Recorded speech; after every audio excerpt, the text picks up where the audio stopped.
आजकै दिनमा नेपाललाई तहस नहस गर्ने गरी भूकम्प गएको थियो। विक्रम सम्वत 2072 साल वैशाख 12 शनिबार मध्याह्न 11:56 बजे गोरखाको बारपाक केन्द्रबिन्दु भई 7.6 रेक्टर स्केलको भूकम्प जाँदा लगभग 9000 जनाले ज्यान गुमाएका थिए। साथै उक्त विनाशकारी भूकम्पमा परि 22309 जना घाइते भएका थिए। मानवीय क्षति मात्र होइन, भौतिक संरचना समेत तहस नहस भएको थियो, जसको पुनर्स्थापना अझैसम्म हुन सकेको छैन।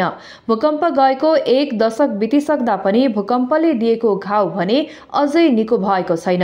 कतिका सपना ढले त कतिका कोख रितिए त कतिले परिवार आफन्त तथा साथीभाइ गुमाए, जसको भरपाई हुने कुरै भएन।